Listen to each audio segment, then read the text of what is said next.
Hey, so I haven't made a video in a while. Um, I've been kind of busy moving from Columbus, Ohio to Phoenix, Arizona, which is where I'm currently shooting this. Actually, technically Chandler, Arizona. That's in the southern part of Phoenix.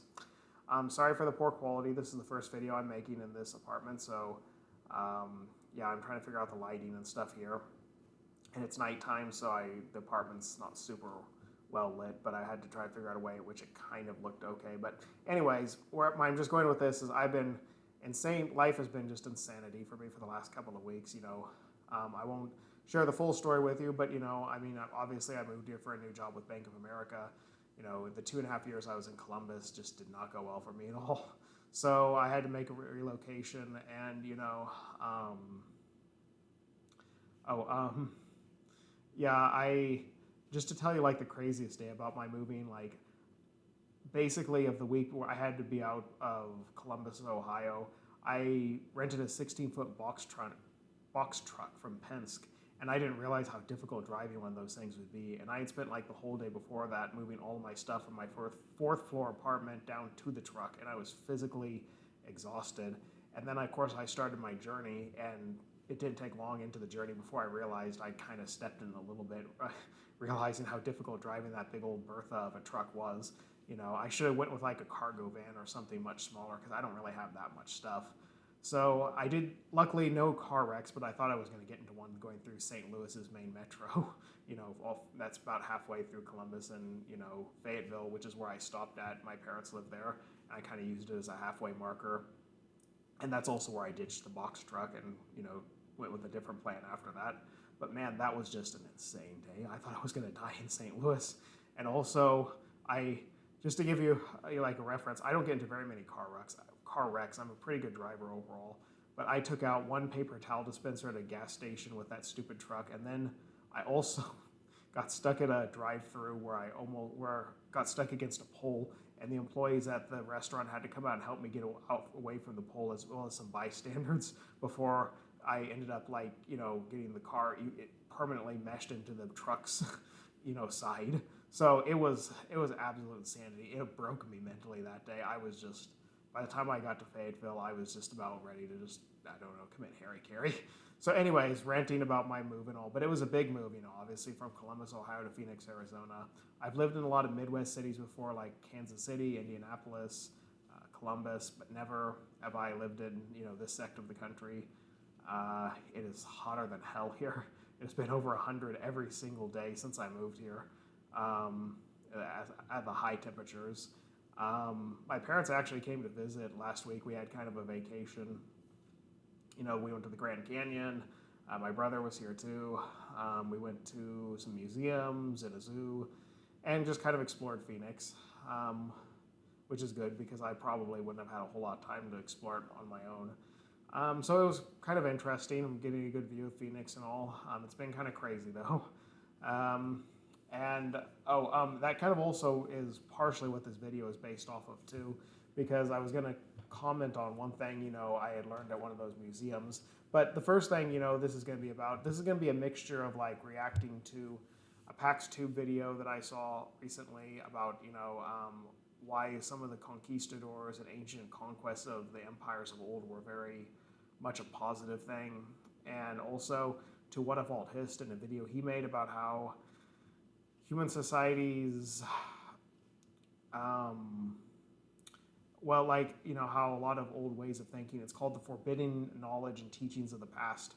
And it's about how he goes into different things that were believed by past philosophers and scientists that we now consider incorrect. And he's saying, well, how can we know? If so many people considered, the human spirituality to be more than science and more than psychology or neurobiology, how are we so arrogant to consider that now in the modern world?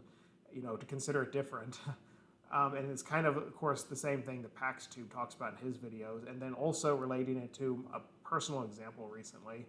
When we went to the Native American Heritage Museum, I think it's called the Heard Museum here in Phoenix, it was about a lot of the, cultures of American Indians that were wiped out due to the settlers and, Spanish conquistadors, Americans, etc., who came and colonized the region. And I mean, so it's kind of, I know I'm tackling a lot of things here, but But to be honest, I'm not specifically reacting to any one of these things as so much as I am just kind of going off on a general rant here. You know, one comment that I mentioned, you know, to my dad when we were looking at some of the stuff on the Native American Museum, you know, specifically one thing that kind of caught my interest on the whole thing of it was I was not aware of it until now that a practice by the American government back in the early 1900s was to take American Indian children and induct them against their will into American boarding schools.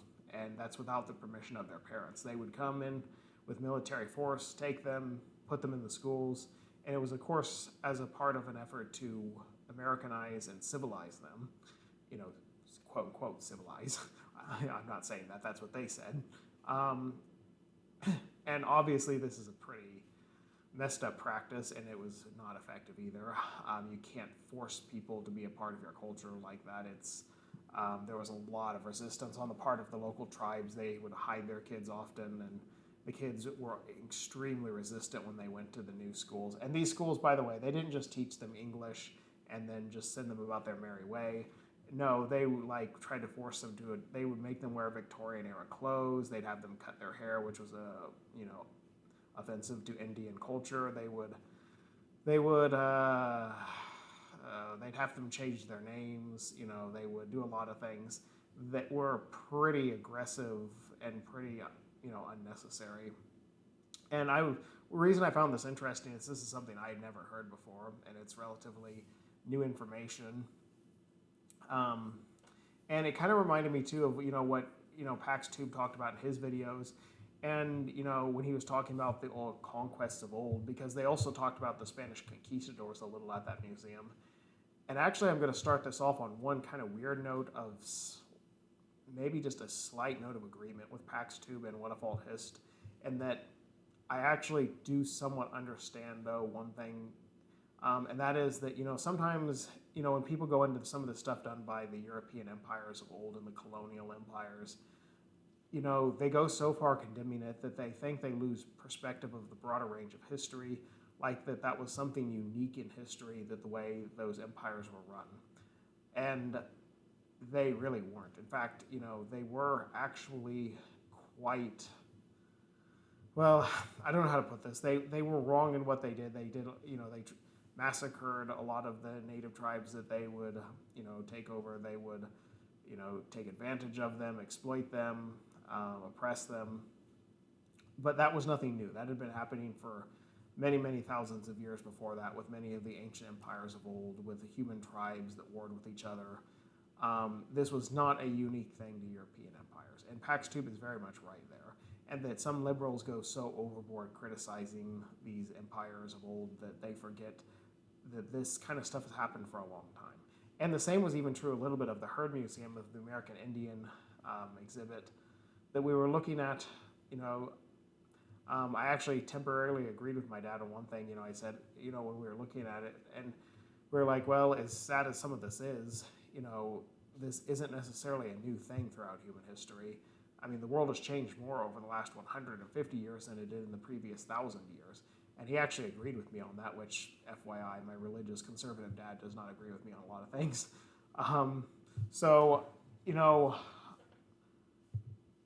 However, then where we disagreed a little, then he said something that reminds me of something that Whatifalthist or Pax Tube would say, and he's like, and people have to remember, referring to the American Indian abduction of children into American boarding schools, this kind of stuff was done with the best of intentions.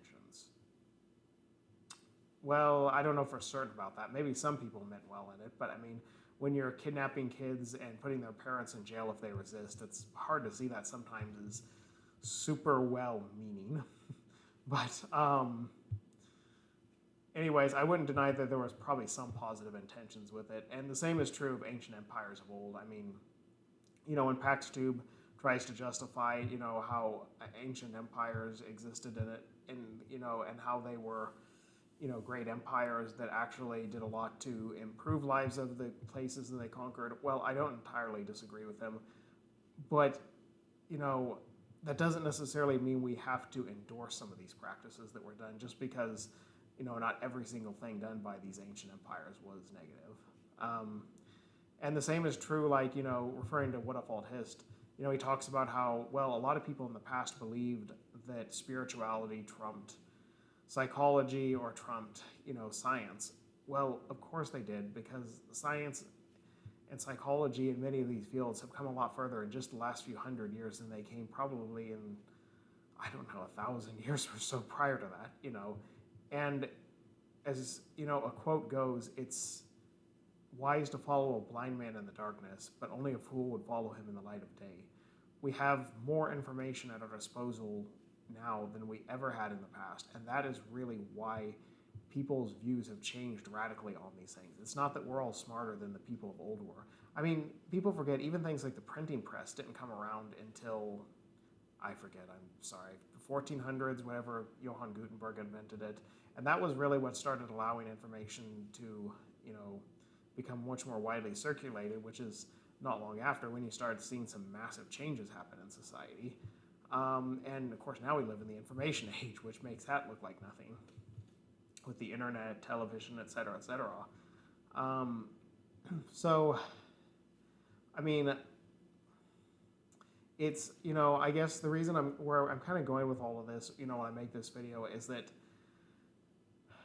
I understand to some extent where some conservatives come from on the point where they'll try to talk about how not everything believed by our ancestors was wrong. Not every practice of, they always focus on usually Western cultures. Not every practice of Western cultures that we now consider wrong, was because everybody in the past was evil. Like,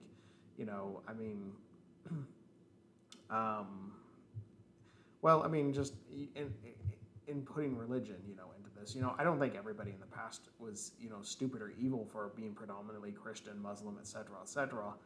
However, they did this in a time period in which they didn't have the information we have now. The theory of evolution and the scale of human society didn't really catch fire until Charles Darwin and all of his predecessors who took his theories and developed it. Nietzsche did not exist until the late 19th century.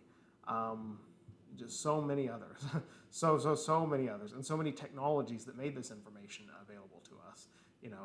Television, the internet, radio, yada, yada, yada. I mean, that's the difference between now and then. And it's not that the people of old were stupid, but a lot of them did have ideas back then that were what we would now consider horrible and stupid just because it was relevant. It was the way of the time that they lived in. And the difference between me and someone like Pax Tube, Whatifalthist, or even my dad, when I was talking with them on this, is that I will actually just acknowledge things that are no longer, practices that were wrong, ideas that were wrong, without necessarily just eviscerating the people who practice them. I don't think, that Abraham Lincoln was an avid racist because of some of the things he believed. FYI, what I'm referring to on this is Abraham Lincoln once said that all black people should be deported back to Africa after the slaves were freed, which is obviously a view that would now be considered horrendously racist, but back then was actually not considered unusual. This was a time in which racism was the norm. Or, the Spanish Empire, or some of the empires of old, I don't think that maybe the Spanish Empire, but I don't think Americans, British, or French were uniquely evil civilizations for the empires they built. I think they were very normal for the time period they lived in, but we do have to be willing to recognize and criticize the things they did wrong so that we do not make the same mistakes, And that's essentially what history really is all about, is just learning from the mistakes of our ancestors. And, going then finally to Whatifalthist, what he made his video about, science is always changing. And, a lot of people held views in the past on science and on things like spirituality that would now be considered just, completely ridiculous. And it's not that people like Sir Isaac Newton were stupid, or that a lot of ancient religious leaders or people who had views that we now know to be mostly incorrect were all stupid. It's just they lived in a time period in which they didn't have the same information we have.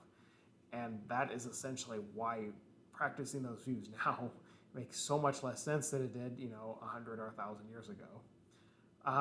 And just to kind of use one personal example, this may not be the absolute best in the world, but just to kind of relate to something from my life, not long after I became an atheist, and I kind of got attacked for it by a lot of people in my life, I started having some anger management issues, and I even went to therapy for about a year and a half, to help deal with it, by my own choice.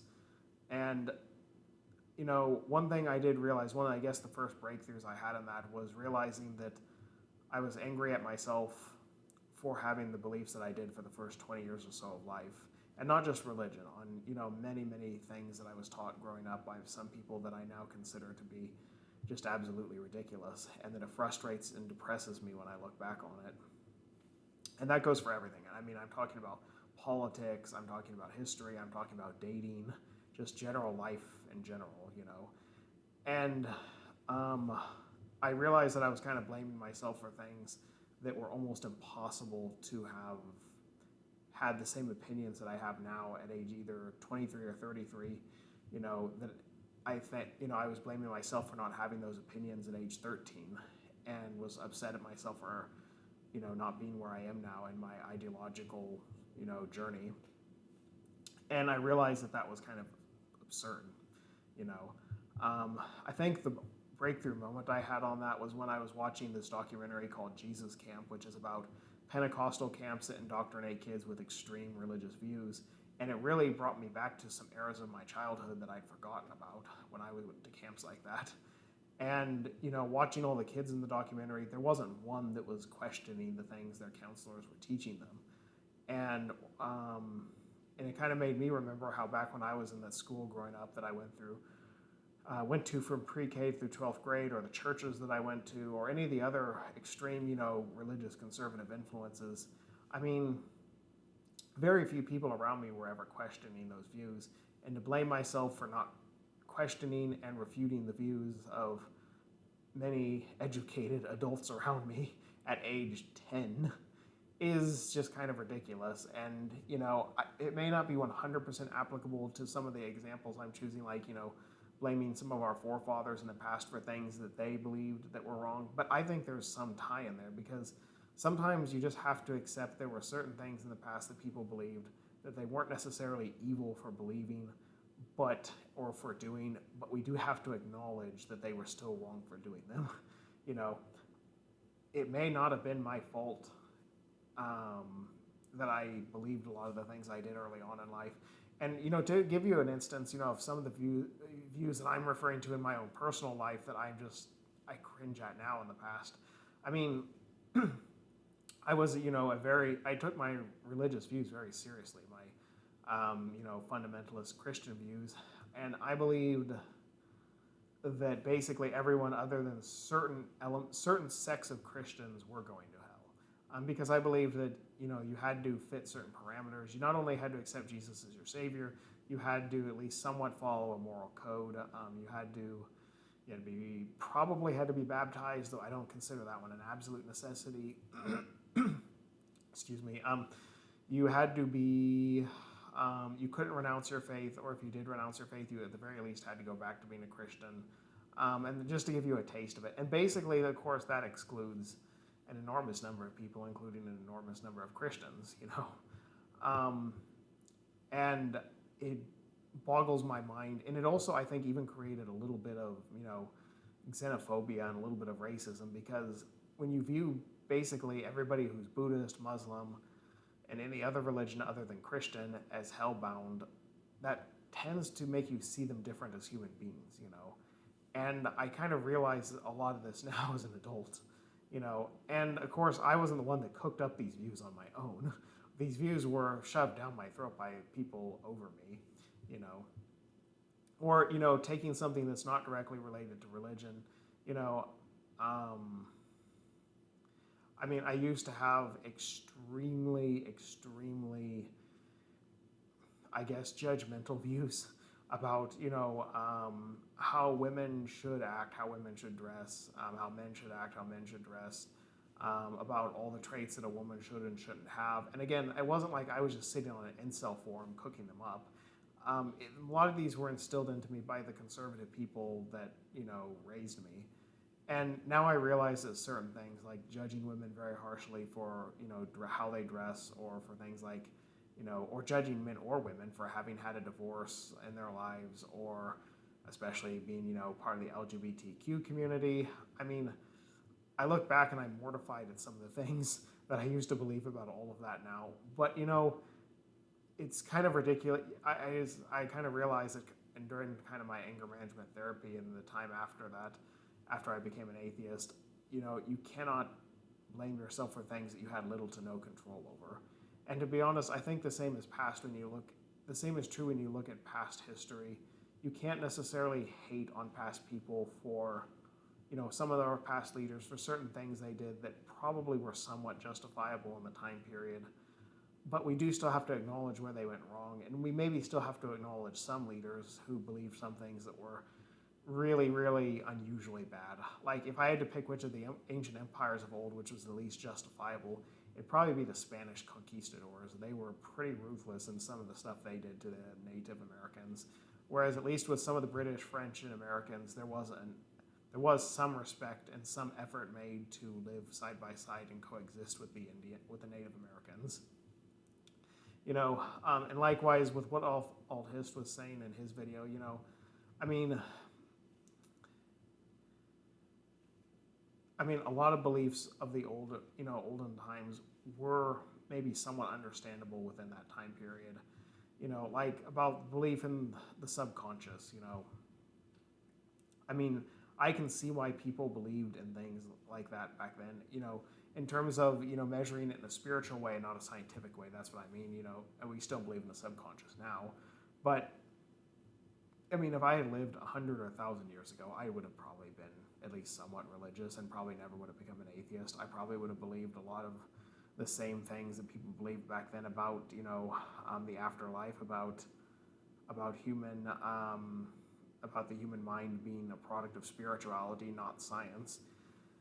But again, having lived in the 21st century, being, raised on the internet, on books, on TV, and all the many sources of information we have at our disposal, that's why I have a unique advantage, not because my IQ is higher than people back then were, like Sir Isaac Newton or other people who had beliefs that I disagree with.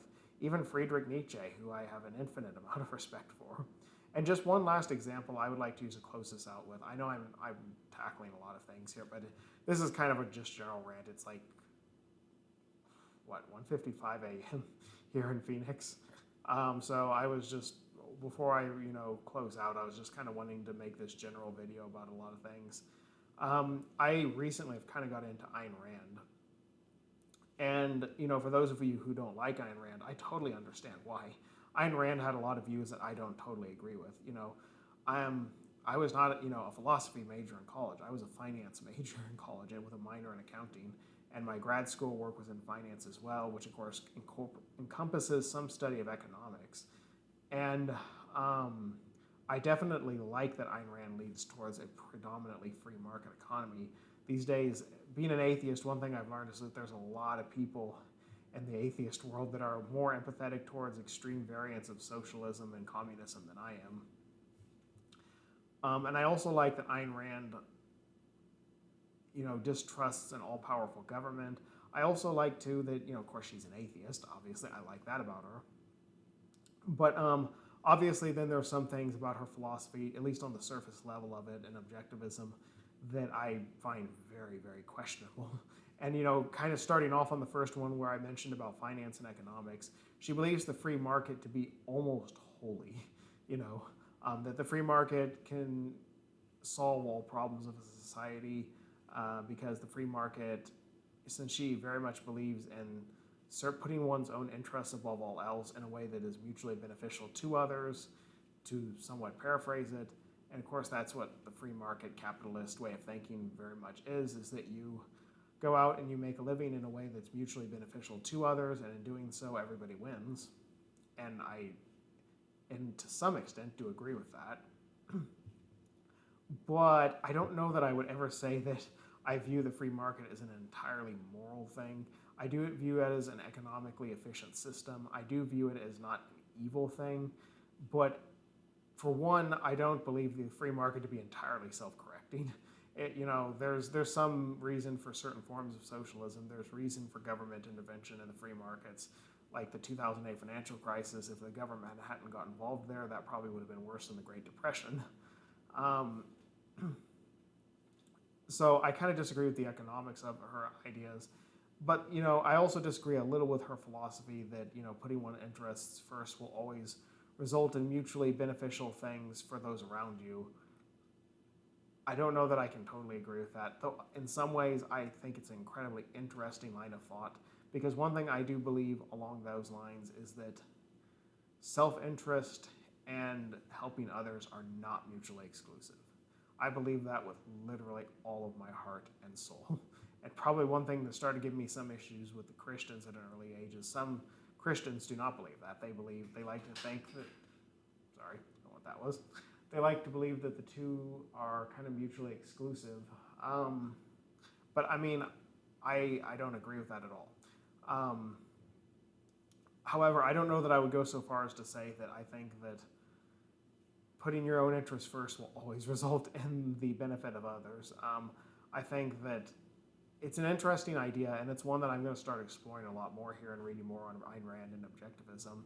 But, kind of relating what I was going back to earlier is that the reason I find it worth exploring, whereas I find some people, whenever you bring up Ayn Rand, particularly the more philosophy-strong types, will just completely and totally write off Ayn Rand with derision and condescension. And I think it's because, in part, a lot of them tend to have socialist views, and that's the polar opposite of what Ayn Rand's views were.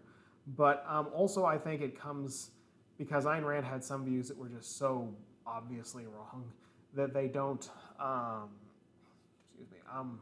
that they don't give credit to where she was right on some things. I mean, remember Ayn Rand grew up in Russia when then it became the Soviet Union, and she had the gall to disagree with the Tsarist Eastern Orthodox religious side of things. And then when the Bolsheviks took over, she had the brains and the gall to disagree with Lenin and Stalin.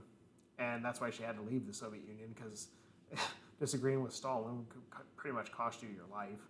And then when she got to the United States, she praised a lot of things about the American system. But then, when capitalist thinking started emerging with religious right during the Reagan era, Ayn Rand had enough,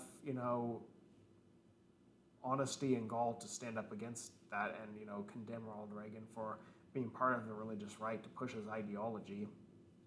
And even if she may not have been right on everything, as I very much believe that she wasn't, I think Ayn Rand had a lot of very interesting lines of thought that are worth following further.